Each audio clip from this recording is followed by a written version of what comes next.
Alright, welcome to Hydroponics 2016. I've done things, it's basically the same setup I had last year. There's a few changes. Instead of the 4 large amorphous 68 watt panels, I got a 100 watt panel power in the system. So we're looking at the shed back there with the solar panel on the top, and you can tell that you can't even hardly see it unless we zoom in here. And even if I zoom in, it's really not that noticeable, unlike the eyesore that was up there last year. I organized my towers a little bit differently this year than last year. I went with a much smaller assortment of plants.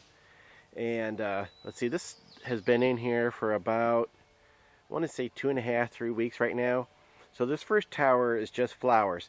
And what I noticed last year was from the house, you could really see this first tower. And the plants just pop on it. So this is going to be kind of decoration and cover for the rest of the towers. And it's basically just some, I got, what was that, marigold there and a bunch of, oh God, I can't remember their names right now. And then right up on the top here, this is a miniature sunflower. And I grew that from a seed. And it's supposed to get 2.5 feet tall. And then, are these posies? God, I can't remember what the heck these things are called. Anyhow, just a couple more flowers on the top. And then I got, of course, tomato plant. This one right here is, I want to say it's cherry tomatoes, and then this is another cherry tomato. And they were actually the same size when I put them in there, but I really bunged up this plant when I stuck it in there, and I'm surprised it's actually recovering. I thought it was dead for sure. Jalapeno, and then here's some strawberries. It's those hula strawberries or whatever. They're supposed to taste like pineapple. Another jalapeno, and then up on the top in the back here I got another sunflower. I can't remember names for anything right now. Anyhow, I put sunflowers along the back side of each one of these so that they would kind of jump up and it would just be a you know, like a wall of flower across the top. Because if you put stuff in that top box, it's really hard to pick because it starts to get really tall. So I kind of went with decoration in the top box. So here's another sunflower from seed, but in the front I actually have beans, and I grew those from seed. And this is, I want to say Swiss chard. I gotta look at the little tags. I grew that from seed. This is a tomato plant. This is like a Roma tomato, and I bought that one at the, I want to say Home Depot. Another jalapeno plant, and there are not any strawberries in this one. Oh yeah, no, there's no strawberries in here because you're not supposed to plant this one right next to other strawberries because they'll cross-pollinate. So I skipped a box and put more strawberries down here, and they're actually doing pretty good. They're actually way bushier than when I bought them.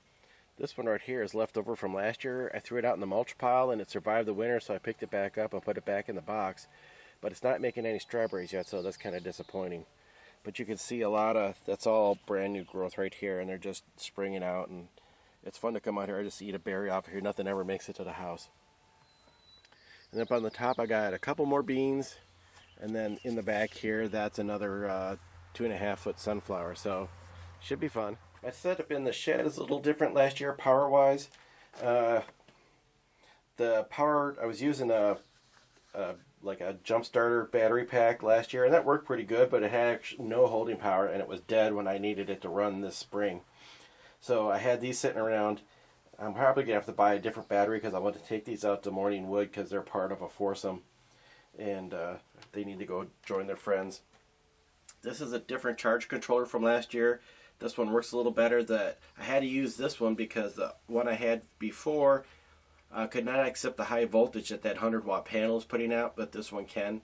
So we're doing pretty good. Well, we got 13.7 volts. This year I'm using a better inverter. This is a pure sine wave inverter, and I think the reason I kept blowing through timers last year is I was using modified sine wave inverter, and I just don't think they like that. So we'll see if there's any kind of difference here. And then tub of water is pretty much the same tub of water, same pump, same hose. So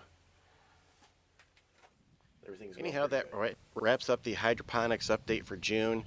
And I was doing these once a week last year, but I think I'm just going to do them once a month, and not that much happens. That's exciting to do like a weekly thing, so just once a month. Anyhow, thanks for watching.